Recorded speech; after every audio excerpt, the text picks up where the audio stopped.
Alhamdulillahirabbil alamin wassalatu wassalamu ala asrofil anbiya'i wal mursalin wa ala alihi wa sahbihi wa man da'a bi da'watihi wa iltazama bi tariqatihi wa tarasama khutah jalal aqidatan islamiyatan asasan fikrati wa mikasani a'mali wa masdarani ahkami. Asyhadu an la ilaha illallah wa asyhadu anna Muhammadan abduhu wa rasuluhu la nabiyya ba'da. Wa qala Allah ta'ala fil kitabihil karim a'udzu billahi minasyaitonir rajim bismillahirrahmanirrahim wa ukhra lam taqdiru 'alaiha qad ahatallahu biha wa kana Allahu 'ala kulli syai'in qadir. Alhamdulillah, puji dan syukur senantiasa kita panjatkan pada Allah Subhanahu wa taala. Dialah Tuhan satu-satunya, tiada Tuhan selain Dia. Kepadanya lah kita menyembah, kepadanya lah kita meminta tolong, dan kepadanya lah kita akan dikembalikan pada satu saat yang tidak ada keraguan di dalamnya. Salam dan salam semoga tercurah dan terlimpahkan kepada baginda Nabi besar Muhammad sallallahu alaihi wasallam yang telah memberikan kita sebuah jalan yang kita yakini ini adalah satu-satunya jalan menuju pada surganya Allah, dan mudah-mudahan kita menjalani jalan yang telah disampaikan oleh beliau, mematuhi apa yang telah beliau patuhi dan melarang apa yang telah beliau larang, dan mudah-mudahan dengannya sah kita berbagi surga di sisinya ketika Allah memasukkan kita ke dalam surganya. Amin. Alhamdulillah teman-teman sekalian, insya Allah dirahmati oleh Allah, juga para asatiz, para pejabat-pejabat dari KBRI, dan juga teman-teman sekalian yang insya Allah dibanggakan di dalam Islam. Alhamdulillah teman-teman sekalian, ini adalah pertama kali kita berjumpa. Mungkin Allah menakdirkan kita bukan berjumpa di negeri sendiri, kita berjumpa di negeri orang lain. Tapi mudah-mudahan tidak mengurangi rasa hormat saya, rasa sayang saya pada teman-teman sekalian yang hadir di sini. Perkenalkan, nama saya Felix Y. Xiao. Kalau misalnya masih bingung, tidak jadi masalah, karena memang baru pertama kali ketemu, biasanya memang agak-agak heran. Betul begitu? Karena kalau melihat orang yang sipit, yang kebayang apa? Cina. Selain Cina apa lagi? Korea, bos. Kalau melihat orang yang sipit, pikirannya Shaolin, Cina, elektronik, glodok, kan begitu kan ya. Nah, maka kalau misalnya kemudian melihat orang sipit ngomong Islam, rasanya agak-agak aneh. Betul begitu? Betul. Nah, mulai dari sekarang jangan merasa aneh lagi, karena sebenarnya kalau kita ukur jarak antara antara Arab ke Cina dengan Arab ke Indonesia, lebih jauh Arab Cina atau Arab Indonesia? Arab Indonesia. Berarti masuk duluan Islam ke Cina dulu atau ke Indonesia dulu? Indonesia. Cina. Islam masuk Indonesia kapan? Kemarin kapan? Islam masuk Indonesia itu paling awal mungkin 818. Ada surat dari Kesultanan Jambi untuk kemudian ke Khalifah Umar bin Abdul Aziz untuk mengirim dai ke Indonesia. Taruhlah 820 atau 850 Islam baru punya masjid di Indonesia. Tapi Islam sudah punya masjid di Cina tahun 651. Tuh, masjid di Cina 651. Bukan kelenteng ya. Itu masjid yang dibuat oleh Kaisar Cina untuk menghormati Sa'ad bin Abi Waqqas, sahabat Rasul yang memang berdakwah ke negeri Cina. Jadi orang Cina itu duluan Muslim 200 tahun sebelum orang Indonesia. Berarti pakai saya kakak kelas, paham ya? Gak. Kita gak akan bahas tentang Cina pada hari ini. Kita akan bahas tentang seorang pemuda yang tadi sudah saya tampilkan di depan. Namanya adalah Muhammad Al-Fatih. Dan saya berharap semoga Muhammad Al-Fatih ini bisa memberikan inspirasi bagi teman-teman sekalian, khususnya kemudian untuk bangkit daripada keterpurukan pada saat ini. Dan kita tidak hanya bangkit secara pribadi, kita bisa berharap bahwa Islam juga turut bangkit bersama bangkitnya Muslim. Sebenarnya Islam tidak perlu dibangkitkan, Muslimnya yang perlu dibangkitkan. Kita akan bahas tentang Muhammad Al-Fatih, tapi Muhammad Al-Fatih ini memang gak terkenal teman-teman sekalian, karena dia gak pernah masuk bioskop seperti Spider-Man, Batman, ataupun Superman. Tapi dia bukan tokoh fiktif, dia tokoh nyata yang keberadaannya tidak hanya disebutkan oleh orang-orang zaman sekarang, tapi disebutkan oleh lisan Rasulullah yang mulia dalam salah satu hadisnya. Tapi sebelum saya cerita tentang Muhammad Al-Fatih, ada satu hal yang saya pengen teman-teman sekalian mengerti, yaitu adalah tentang yang namanya bisyarah Rasulullah Muhammad sallallahu alaihi wasallam. Apa itu bisyarah? Bisyarah asal katanya basyar, artinya kabar gembira, yaitu segala sesuatu yang disampaikan oleh Allah dan Rasulnya yang itu membuat kita bergembira. Jadi segala sesuatu yang disampaikan oleh Rasul membuat kita gembira, padahal kita belum lagi bisa lihat, itulah yang namanya bisyarah. Contoh, adanya surga yang seluas langit dan bumi, yang kabarnya di dalamnya ada tumbuhan yang sangat hijau, buah-buahan bisa diambil pakai tangan, Ada mimbar-mimbar yang terbuat dari cahaya, dipan-dipan yang terbuat dari emas. Sungai-sungai mengalir dari arah manapun kita memandang. Dan di situ yang paling bagus ada bidadari-bidadari bermata jeli. Lam yatmithunna insum qablahum walaja, yang tidak pernah tersentuh baik oleh jin ataupun manusia, khusus dipingit untuk orang-orang yang beriman. Mereka disediakan dengan memakai baju tebal dari permadani berwarna hijau dan bawa minuman-minuman yang canggih yang itu akan menyenangkan orang-orang mukmin. Dan kabarnya kalau betisnya aja kesingkap, betisnya doang itu sudah kalah bulan purnama dengan seluruh isinya. Itu adalah bidadari. Yang cewek-cewek tenang. Itu tuh cowok-cowok doang, cewek-cewek gak dapat bidadari. Allah gak adil dong? Enggak, Allah adil. Insya Allah bagi cewek-cewek, insya Allah akan ada suami-suaminya. Nah, kalau itu suami-suaminya belum ada gimana? Makanya cari dulu kan itu kan. Kemudian ada apapun kemudian permintaan cewek-cewek, insya Allah akan dikabulkan di surga. Ketika saya bilang begitu, ada seorang ibu-ibu kemudian berkata, Ustaz, kalau gitu saya minta agar besok suami saya di surga dia nggak usah poligami. Coba aja kalau boleh, kan itu kan ya. Itu adalah salah satu kemudian kenikmatan yang Allah janjikan, bisyarah dari Allah dan Rasulnya.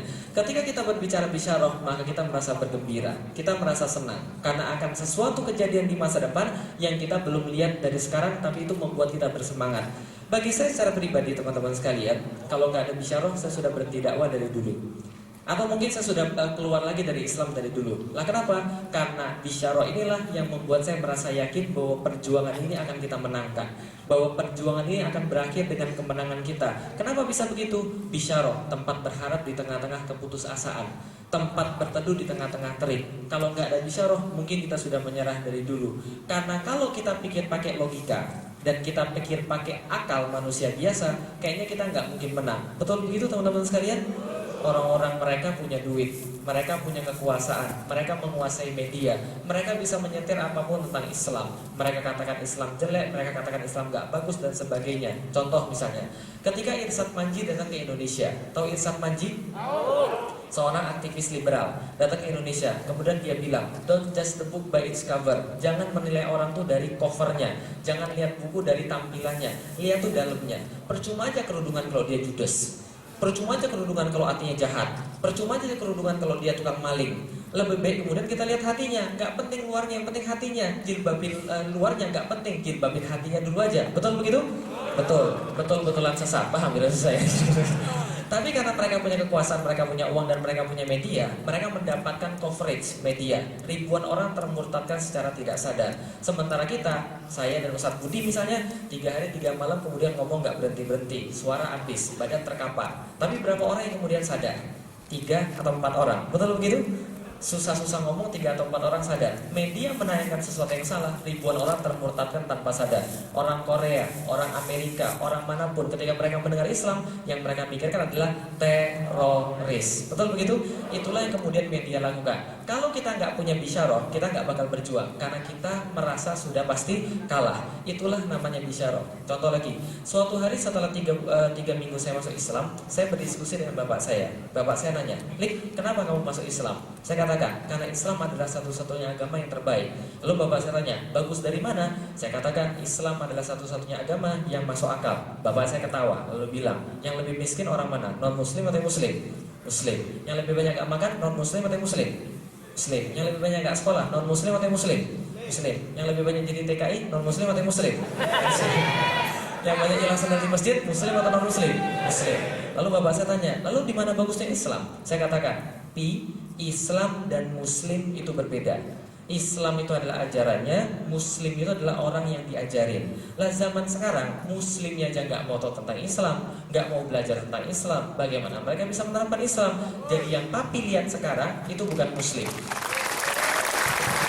Kemudian setelah saya mengatakan begitu, bapak saya tetap gak mau kalah. Lalu dia tanya, sudah tahu Islam sendiri tidak mau diterapkan oleh Muslim, lah kenapa kamu mau masih masuk Islam? Saya katakan, supaya saya bisa berdakwah agar Muslim ini memeluk Islam kembali. Bapak saya ketawa lagi, lalu berkata, berapa sih orang-orang kayak kamu dan teman-temanmu ini yang yakin bahwa Islam akan bangkit lagi? Saya katakan, Muslim yang benar-benar peduli dengan Islam, yang benar-benar mau belajar tentang Islam, memperjuangkan Islam, memegang Islam, dan mempertahankannya walaupun dengan harta dan jiwa, nggak lebih daripada 3%. daripada seluruh umat muslim di dunia.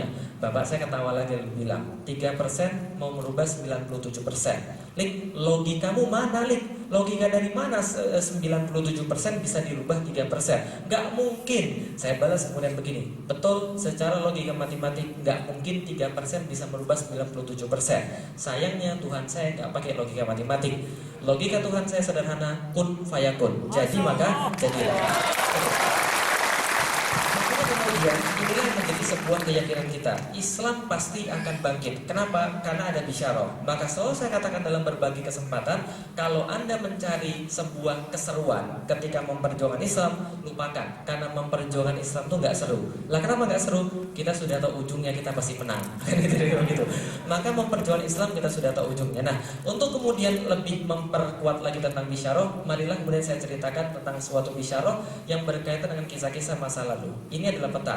Yang di depan Anda adalah peta tahun 600-an. Dan peta ini sederhana. Zaman dulu dunia itu cuma terbagi dua. Timur, sebelah timur ini adalah yang warna kuning, dan sebelah barat ini adalah yang warna biru. Sebelah timur dan sebelah barat ini mewakili Persia dan mewakili Romawi. Yang warna kuning namanya apa? Persia. Yang warna biru namanya apa? Romawi. Sedangkan Rasul membangun Islam di tengah-tengah, di Madinah. Dan pada saat itu teman-teman sekalian, belum ada kota Seoul, belum ada kota Daejeon, belum ada kota Paris, belum ada London, belum ada Washington DC, apalagi Jakarta. Waktu zaman dulu ketika Rasul kita masih hidup, cuma ada dua kota yang paling hebat di dunia, yang paling terkenal di dunia. Dan kalau orang ditanya seluruh dunia, kamu mau pergi ke kota mana? Jawabannya di antara dua. Satu, kalau enggak Konstantinopel, pasti Roma. Dua kota inilah yang paling hebat di dunia. Apa namanya? Konstantinopel. Satu lagi namanya apa? Roma. Dua kota inilah dua kota terbaik di dunia zaman Rasul masih hidup. Kenapa Konstantinopel? Konstantinopel, sebuah kota yang kabarnya jumlah gereja di dalam kota itu lebih banyak daripada jumlah hari dalam setahun. Setiap jalan-jalan diperkeras dengan batu porfiri dan batu marmer. Sebelah kanan dan kirinya dibangun bangunan yang sangat rapi dan berjajar, melindungi tanah-tanah di bawahnya.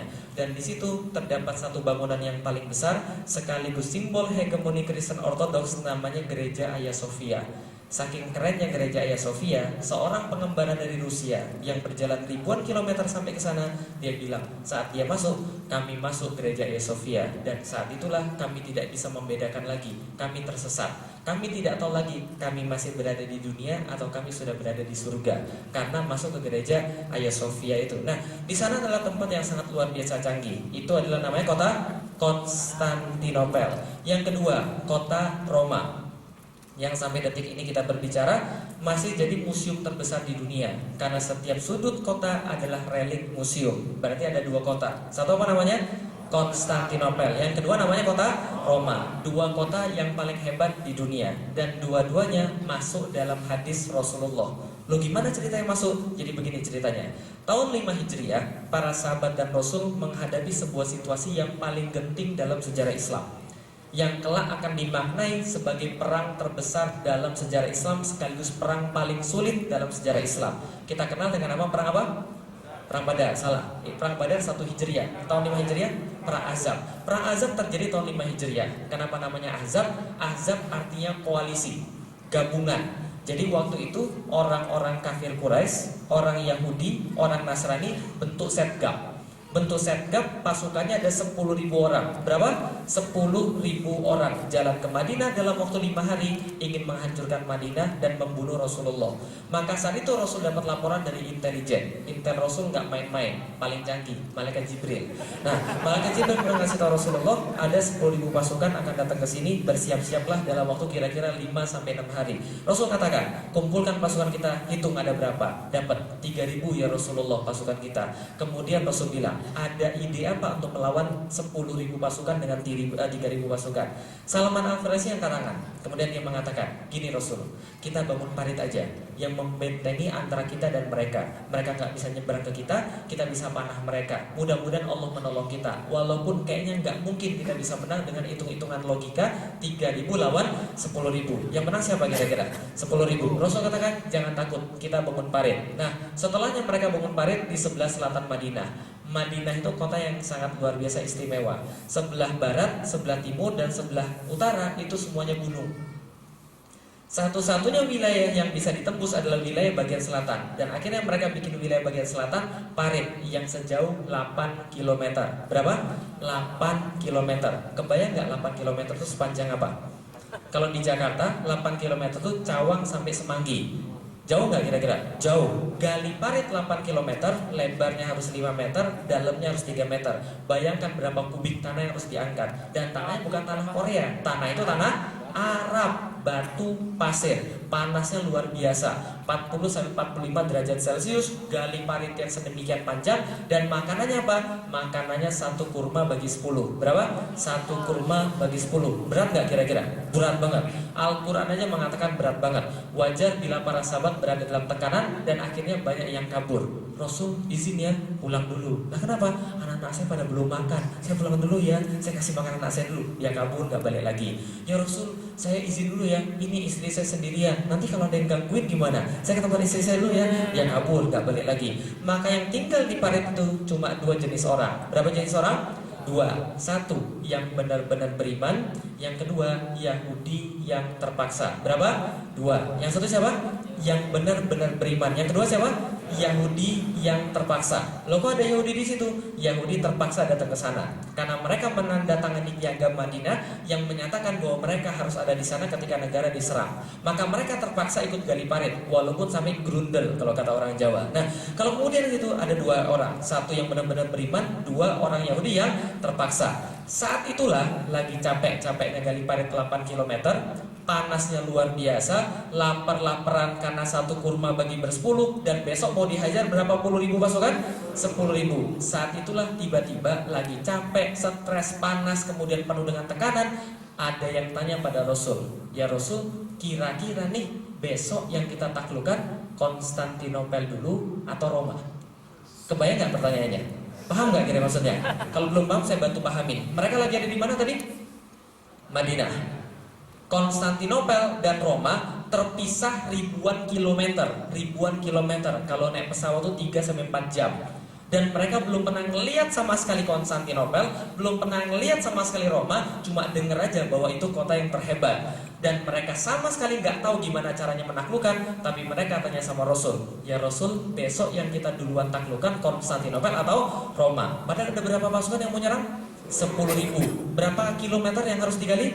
8 kilo. Makanan kurang. Rasul kemudian mendengarkan ini dan orang Yahudi juga mendengarkan itu. Kapan? Yang mana akan ditaklukkan? Konstantinopel dulu atau Roma? Apa kira-kira kata Yahudi? Yahudi kemudian bilang, hah? Konstantinopel? Roma? Kayaknya muslim salah makan ini. Udah mulai gila ini kayaknya mereka nih gara-gara kena sinar matahari nih. Kita lagi susah, besok mau lawan 10.000, dia ngomongin Konstantinopel, ngomong Roma, lucu banget. Kemudian Rasul seolah-olah kemudian dengar, kemudian mengatakan satu hadis yang kemudian akan diingat sepanjang sejarah. Rasul katakan, Madinatu Hirokla tuftahu awalan. Yang akan kalian taklukkan terlebih dahulu adalah kotanya Heraklius atau Konstantinopel. Coba kita lihat. Saat kemudian lagi sangat-sangat parah, saat kemudian lagi sangat-sangat kritis, Rasul nggak memberikan bala bantuan, nggak memberikan kemudian makanan, tapi yang diberikan adalah janji kota Konstantinopel akan takluk. Visi yang Rasul berikan. Ketika Yahudi dengar ini, apa yang Yahudi katakan? Wajar aja orang Muslim gila, bosnya juga gila. Ini kemudian dicatat oleh Ibnu Ishaq dalam salah satu kitab sejarahnya. Yahudi mengatakan Rasul gila gara-gara berbicara sesuatu yang tidak masuk akal dan tidak masuk logika. Paham kira saya teman-teman sekalian? Tapi Muslim sangat bersukacita dan akhirnya perang ini dimenangkan oleh Muslim.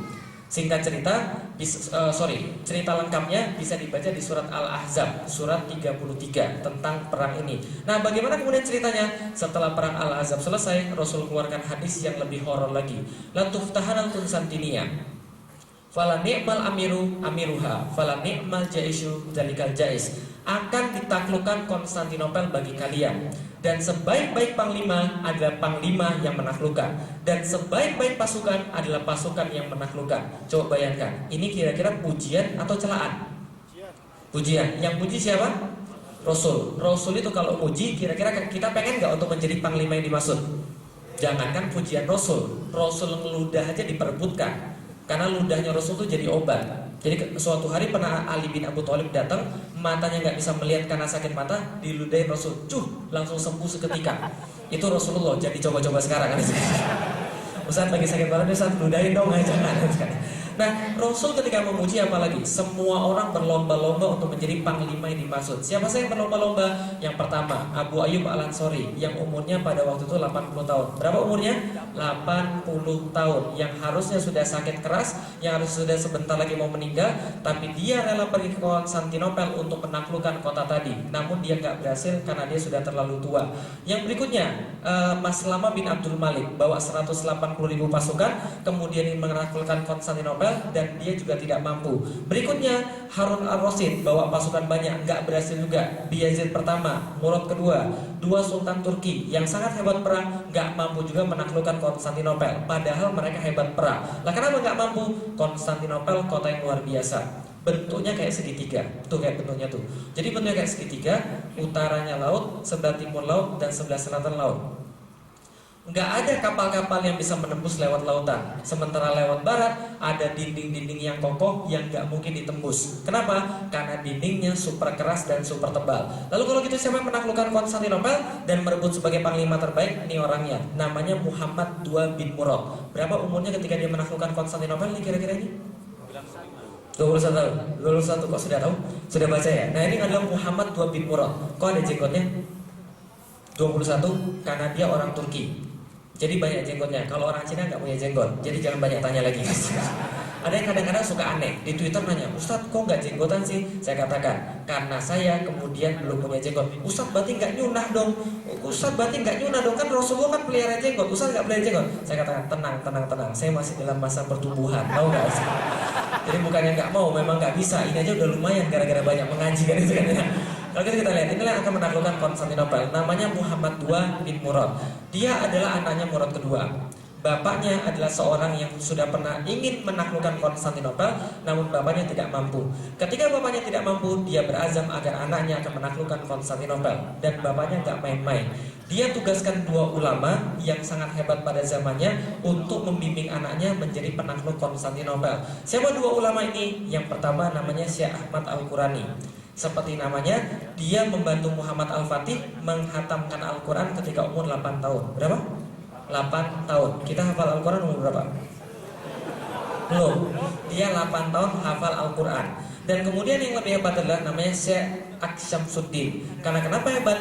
Karena orang ini tidak hanya membantu Muhammad Al-Fatih mengkaji kitab-kitab fikih, tidak hanya mengkaji kitab-kitab Islam, tapi membentuk mental seorang Muhammad Al-Fatih. Gimana caranya? Setiap hari dia menceritakan kisah-kisah Rasul pada Muhammad Al-Fatih.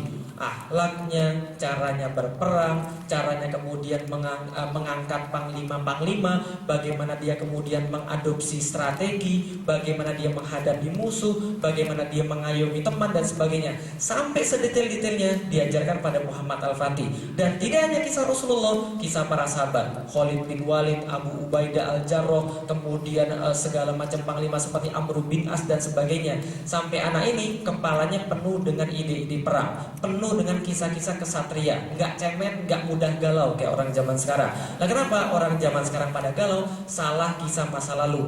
Karena kita lihat orang Indonesia kenapa banyak yang kacau, gara-gara kisah masa lalunya salah. Karena kisah masa lalu itu yang membentuk kita kayak sekarang.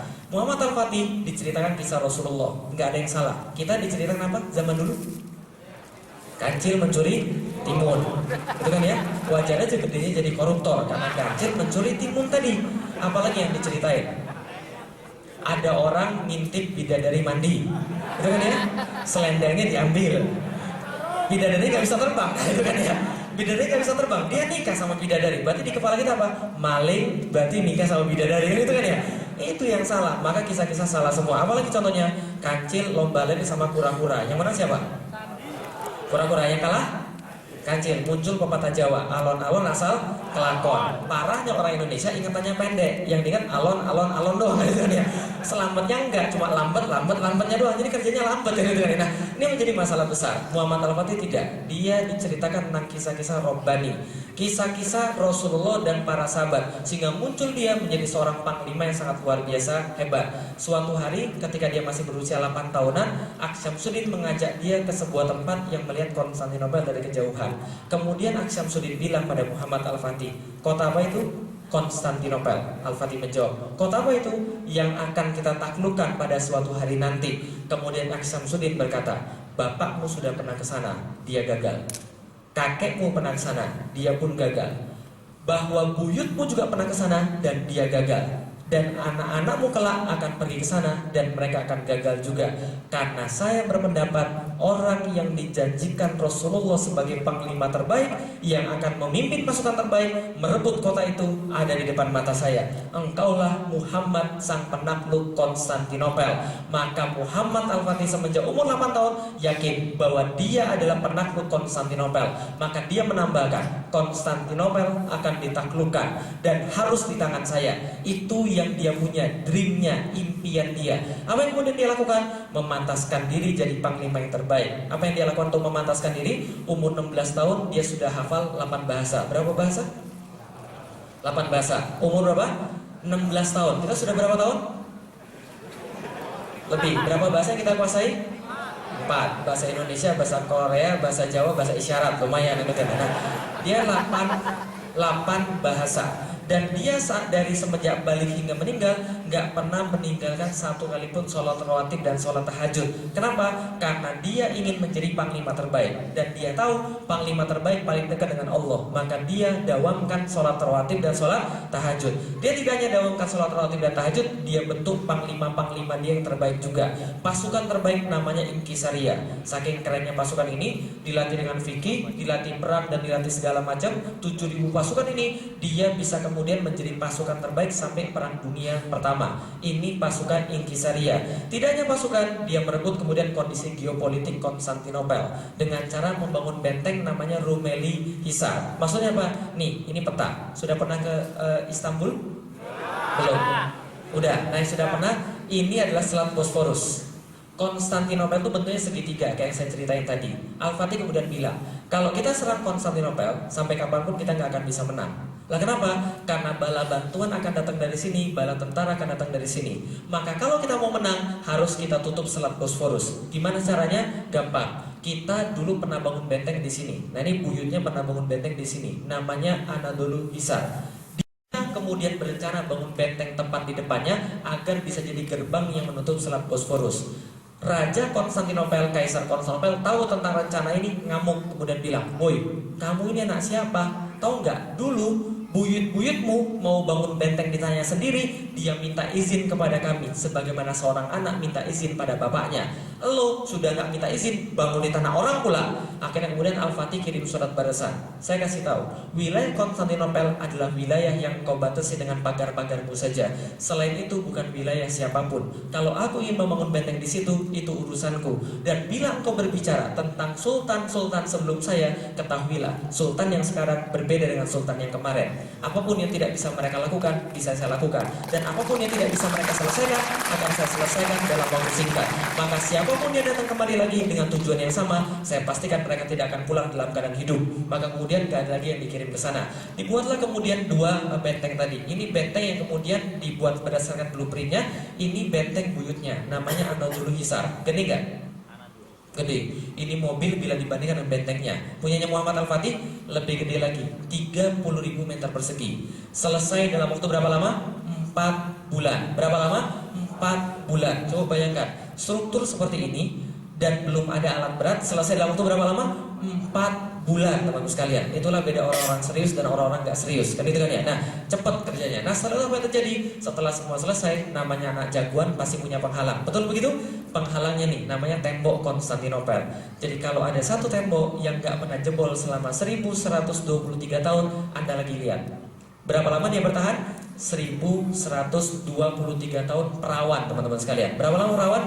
1123 tahun. Lah kenapa bisa selama itu? Tingginya 18 meter, bayangin. Berapa meter? 18 meter. Kayak gedung lantai 6 zaman sekarang. Kalau ada orang berdiri di situ, kira-kira orang artisnya kayak begini. Nah, ini kecil banget. Dan tidak hanya 18 meter, 3 lapis. Lapis pertama parit. Kalau bawa kuda, kudanya berhenti di sini. Kalau Anda mau nekat berenang, dipanah dari sini. Anda nekat bisa ngelakin panah, bunuh penjaga, dipanah lagi dari sini. Tingginya 8 meter, lebarnya 3 meter. Tebalnya 3 meter.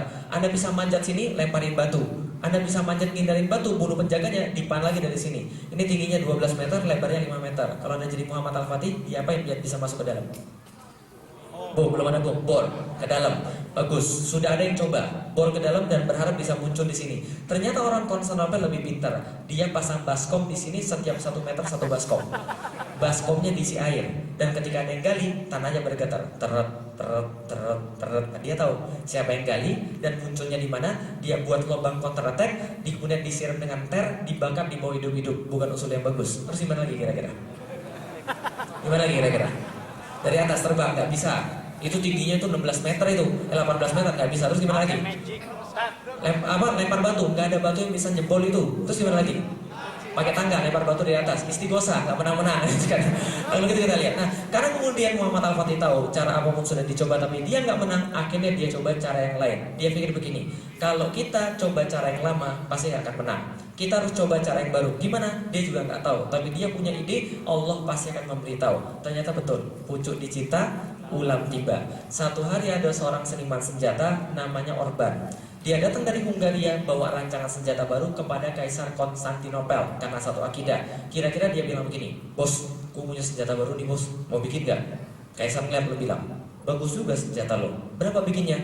Bikinnya segini, materialnya ini, fee-nya segini. Kalau mau kita buat sekarang juga.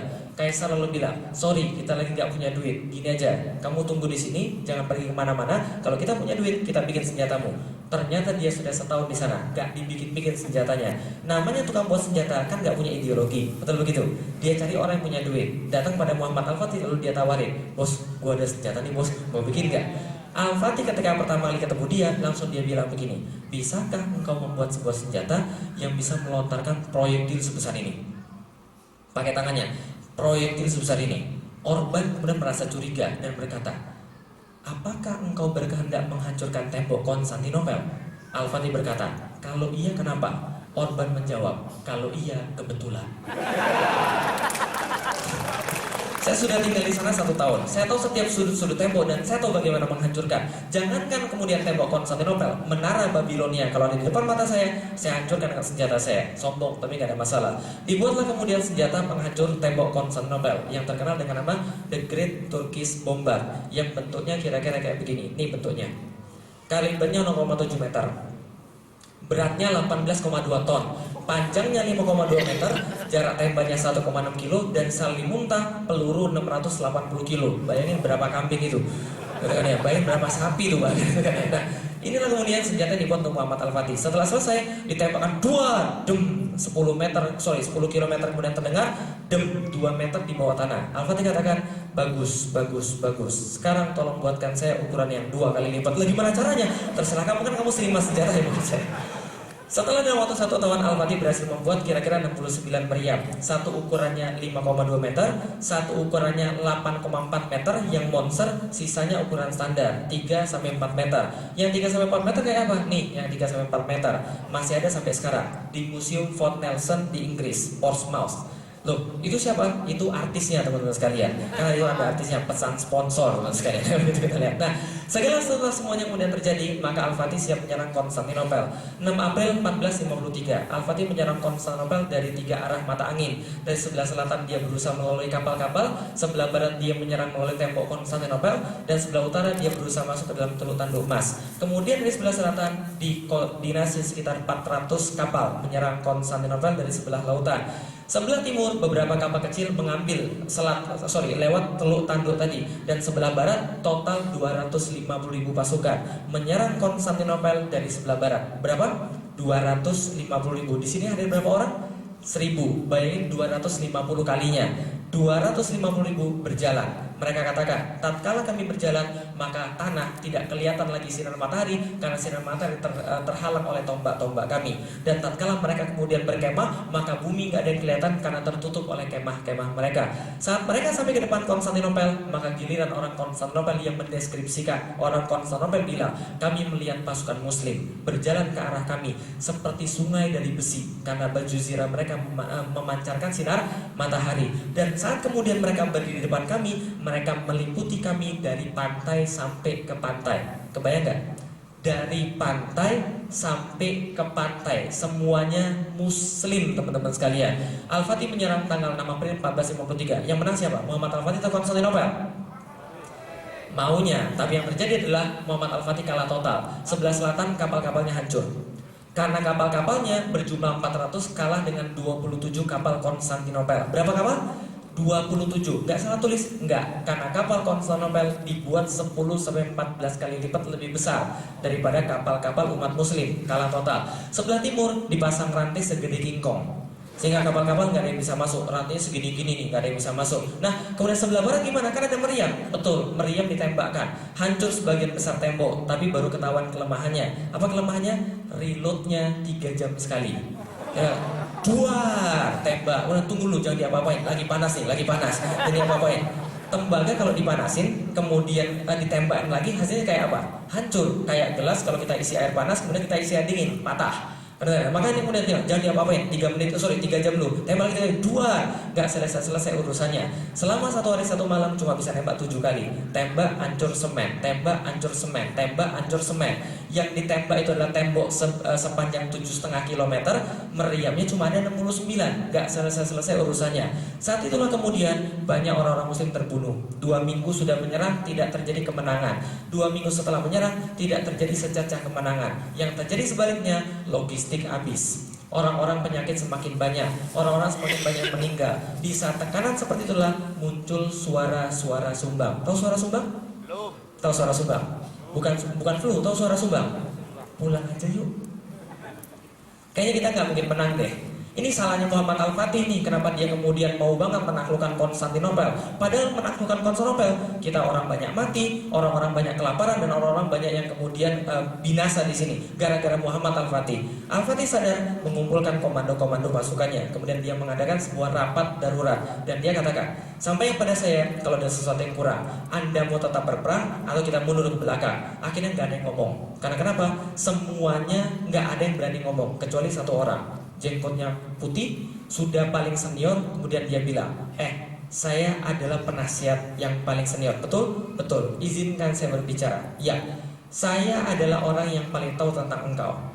Bapakmu adalah salah satu yang saya nasihati. Dan engkau dari kecil engkau lahir, saya sudah tahu siapa engkau. Engkau sudah tumbuh menjadi orang yang dewasa dan pintar. Muhammad Al-Fatih, engkaulah calon pemimpin di masa depan. Muslim membutuhkan engkau. Oleh karena itu saya mohon, sekarang kita tarik mundur aja pasukan kita. Sebelum lebih banyak lagi mati terbunuh di depan, lebih baik kita mundur. Ada orang yang kemudian gak setuju, meja dibanting. 2. Seorang mualaf namanya Zakaros Pasar, dia katakan, jangan dengarkan kata-kata dia. Sesungguhnya dia hendak memadamkan diri kita dari semangat-semangat yang membara. Saya kasih tahu, Alexander Agung datang ke tempat timur dari dunia barat, membawa setengah pasukan daripada jumlah pasukan kita, menaklukkan sebagian besar timur dengan jumlah setengah tadi. Kita bawa pasukan 2 kali lipat, masa kita tega kita kalah di bawah susunan batu-batu ini? Saya gak terima. Apapun yang sudah kita mulai, wajib kita selesaikan. Dan kalau mereka akan membawa bala bantuan, kita punya Allah. Dan kalau kemudian perlu saya ingatkan, tatkala kita berjalan kemari, kita tidak ingin untuk kembali, tapi kita ingin mati syahid di sini atau kita menaklukkan kota ini. Lanjut atau tidak? Lanjut. Asal lanjut, mereka juga harus lanjut. Nah, masalahnya mereka tidak bisa menaklukkan Konstantinopel. Maka ketika mereka gak ada, semuanya putus asa. Tapi ada seorang penasihat akhirnya bilang, gini Pak, kenapa kita nggak bisa menaklukkan Konstantinopel dari sebelah barat? Karena pasukan mereka bertahan di sebelah barat. Seluruh pasukan utama bertahan di sebelah barat. Maka tembok mereka selalu bisa direparasi. Gimana caranya agar tembok ini bisa kita jebol? Maka kapal-kapal kita harus masuk ke sebelah sini. Kalau kapal-kapal kita berhasil masuk ke sebelah sini, maka pasukan bertahan akan terbagi ke sebelah utara. Dan tembok tidak akan bisa direparasi seperti semula. Itu strategi yang paling jitu. Betul, tapi masalahnya ada apa tadi? rantai segede kingkong. Terus gimana caranya? Putusin aja rantainya. Mana bisa orang rantai segede-gede begini? Terus gimana lagi? Gampang, lewat bawah aja. Emang lumba-lumba? Nggak bisa. Terus gimana lagi? Semua pasukan putus asa. Nggak ada cara satupun untuk memotong rantai yang segede kingkong tadi. Akhirnya dalam keputusasaan, Al-Fatih menawarkan salah satu strategi. Gini, saya punya solusinya. Saya sudah mikirin ini dari semalam. Gimana caranya? Gampang. Kita kan punya kapal. Kapal kita ini kita parkirkan dulu di Galata. Setelah kita parkirkan di Galata, kapalnya kita angkat, lalu kita balikin lagi. Gampang kan? Sekarang kapal kita sudah berada di lautan. Pasukannya berkata, betul juga ya. Kenapa saya nggak kepikir dari tadi? Tapi mohon maaf Sultan, apakah Sultan lupa kalau Galata ini sebuah bukit? Al-Fatih katakan, saya tahu Galata adalah sebuah bukit, tapi justru itu strategi terbaik. Rasulullah mencontohkan pada kita, Rasul tidak pernah menggunakan sekalipun strategi yang sudah pernah dipikirkan oleh orang lain. Jangankan engkau kemudian yang memikirkan, orang Konstantinopel pun tidak terpikirkan. Kalau mereka tidak memikirkan, apalagi kemudian mereka bisa mengantisipasi. Ini strategi sempurna. Maka disepakati tanggal 21 April 1453, kapal-kapal akan dinaikkan melalui Bukit Galata. Dan esoknya yang terjadi adalah apa yang terjadi? Sebuah kemustahilan berubah menjadi sebuah keajaiban strategi perang. 72 kapal pindah dari Selat Bosforus kepada Selat Tanduk dalam waktu 1 malam. Berapa yang pindah? 72 kapal pindah dari Selat Bosforus kepada Selat Tanduk dalam waktu satu malam. Tanggal 22 April, orang-orang Konstantinopel naik ke atas menara dan mereka katakan, kami melihat sesuatu yang horor. Kenapa? Mereka saksikan bendera La ilaha illallah Muhammadur Rasulullah berkibar di atas Bukit Galata. Tatkala mereka saksikan lebih ke bawah, yang mereka lihat adalah pemandangan yang meneguk nyali mereka semuanya.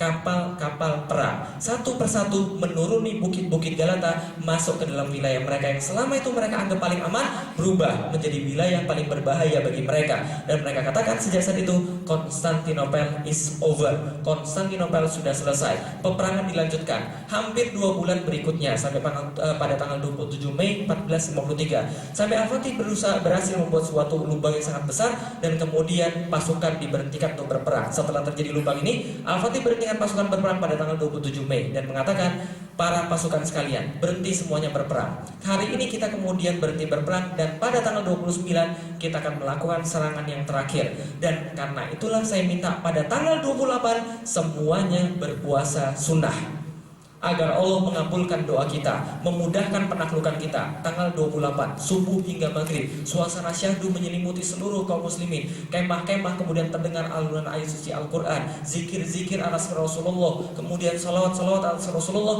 dan mereka kemudian membacakan hadis-hadis kemuliaan penaklukan Konstantinopel. Tanggal 29 jam 1 dini hari, Al-Fatih kumpulkan mereka semua dan berdiri di hadapan mereka. Di atas kudanya dia duduk dengan baju kebesarannya berwarna merah dengan sebuah pedang terselip di pinggangnya. Kemudian dia berkhutbah dengan sebuah khutbah yang kita masih ingat sampai dengan sekarang. Seandainya penaklukan kota Konstantinopel sukses, maka sabda Rasul telah menjadi kenyataan dan salah satu mukjizatnya telah terbukti. Maka kita akan mendapatkan bagian daripada apa yang telah menjadi janji daripada hadis ini, yaitu kemuliaan dan penghargaan. Untuk itu, sampaikan pada setiap pasukan, kemenangan besar yang akan kita capai akan menambah ketinggian dan kemuliaan Islam. Untuk itu, wajib bagi para pasukan menjadikan syariat di depan mata dia, menjadikan syariat di depan mata dia. Karena Islam bukan menang karena prestasi, tapi seberapa kecil kita bisa menghijab diri kita dari maksiat kepada Allah. Itulah kemenangan Islam. Maka Allah dikatakan jangan bermaksiat sedikit pun, agar Allah menurunkan pertolongannya kepada kita. Seluruh pasukan kemudian dipersiapkan. Jam 2 dini hari pasukan diberangkatkan,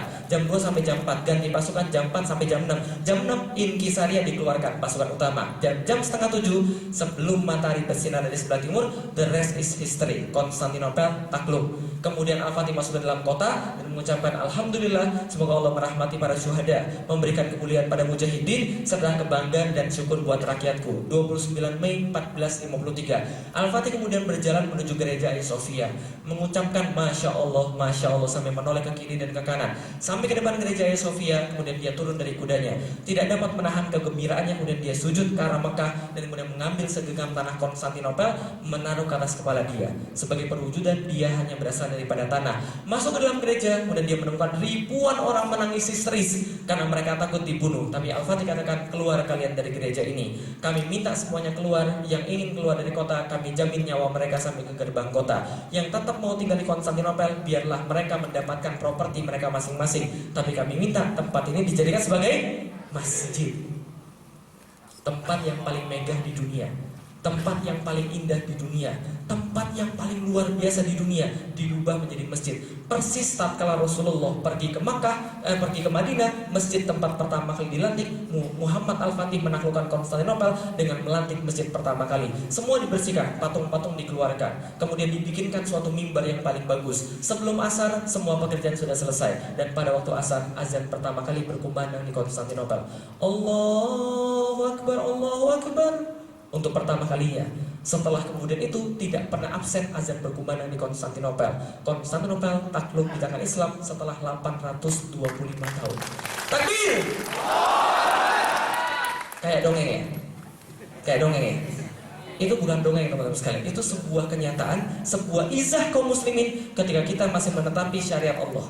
Ketika kita masih merasa takut satu-satunya hanya pada Allah dan hanya patuh pada aturan-aturan Allah, maka kemudian kita bisa lihat apa yang kemudian ingin saya ceritakan. Yang ingin saya ceritakan adalah 54 hari mereka perang. Berapa lama?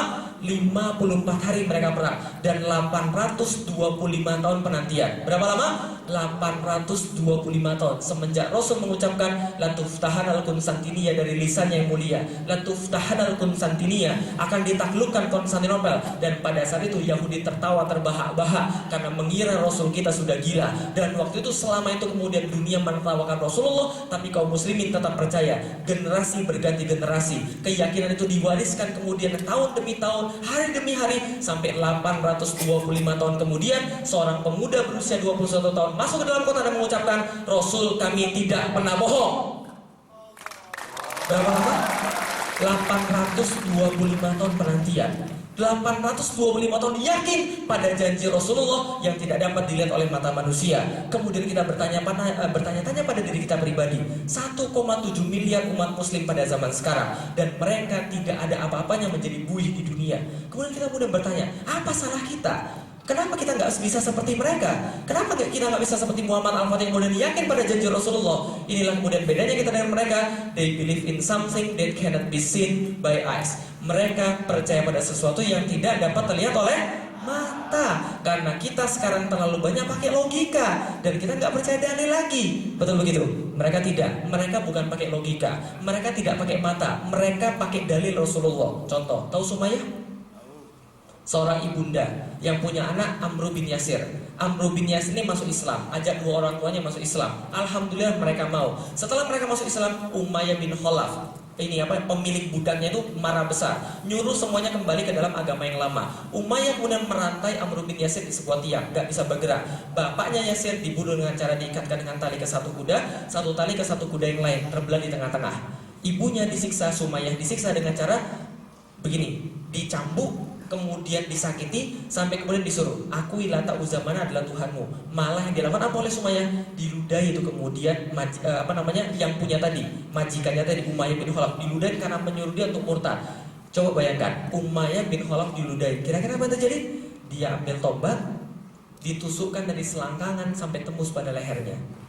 Ketika itu terjadi, maka kemudian siksaan berat luar biasa. Rasul lewat di depan mereka kemudian berkata, Sobron ala Yasir, sabar wahai keluarga Yasir. Sesungguhnya Allah sudah menyiapkan Jannatul Masir, surga yang dekat buat anda.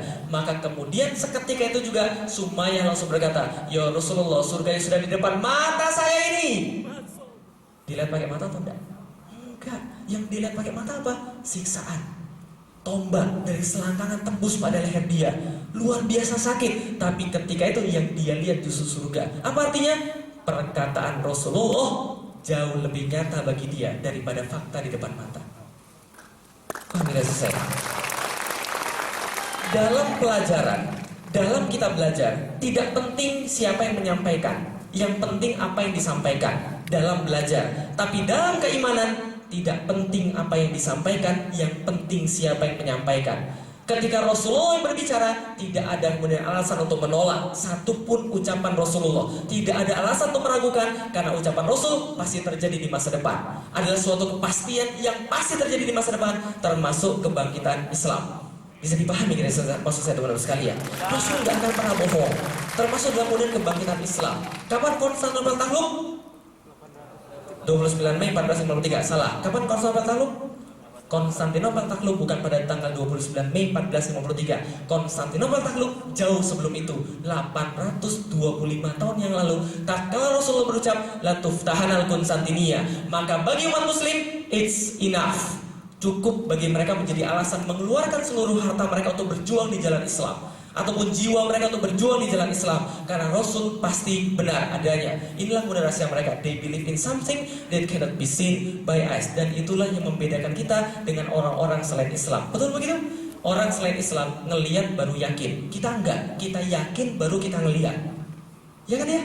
Ingat ketika zaman Rasul, orang Yahudi disuruh masuk Islam, orang Yahudi bilang apa? Tunjukin dulu gue surga, baru gue mau masuk Islam. Mati aja dulu sono. Pemirsa saya. Tapi orang muslim tidak. Orang muslim yakin dulu dan dia akan lihat. Yakin surga? Yakin?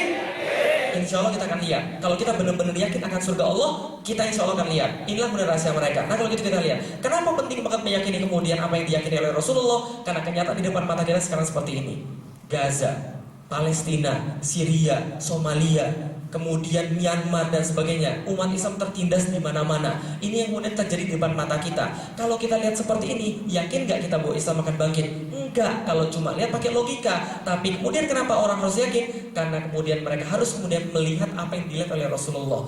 They believe in something that cannot be seen by eyes. Kalau gitu apa yang kemudian harus kita lakukan? Lihat nih, kita kemudian harus meyakini janji Rasul. Kenapa meyakini janji Rasul? Kita akan berusaha dan beraktivitas secara istimewa. Misal, ada satu anak SD berkata, saya akan juara kelas. Satu anak SD lagi berkata, saya akan juara se-Indonesia. Yang lebih berusaha siapa? Se-Indonesia. Yang lebih berprestasi? Se-Indonesia. Berarti orang yang yakin lebih besar akan berusaha lebih besar. Orang yang berusaha lebih besar akan berprestasi lebih besar. Betul begitu? Pertanyaan saya sederhana. Anda sudah merasa berprestasi di dalam Islam? Berarti mungkin, kenapa? Usahanya rendah. Kenapa usahanya rendah? Karena mungkin kita nggak yakin apa-apa. Coba bandingkan, ini anak 8 tahun sudah yakin Konstantinopel akan takluk di tangan dia. Berapa tahun dia yakin? 8 tahun dia sudah yakin. Didikan bapak dan ibunya. Dia yakin bahwa dia akan menaklukkan Konstantinopel umur 8 tahun. Maka dia berbuat yang terbaik. Dia jadi penakluk Konstantinopel umur 21 tahun. Tapi ceritanya ketika saya masuk Islam umur 18 tahun. 18 tahun Felix Xiao masuk Islam.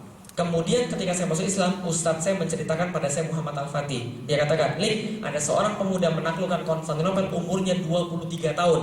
Karena waktu itu saya belum melakukan penelitian, saya yakin 23 tahun. Maka kemudian sejak saat itu saya katakan pada ustadz saya, Kang, kalau gitu nama Islam saya, tahun 2002, saya mengambil nama Islam saya katakan, nama Islam saya Muhammad Al-Fatih. Kenapa? Karena ada satu lagi kota yang belum ditaklukkan. Kota apa kira-kira? Kota apa kira-kira? Yakin rumah ketakluk? Mualah gila ini. Saya sudah biasa dibilang orang gila. Lah kenapa? Rasul kita dijuluki Al-Majnun, orang gila. Rasul kita dibilang orang gila, sahabat dibilang orang gila. Muhammad Al-Fatih dulunya dibilang gila.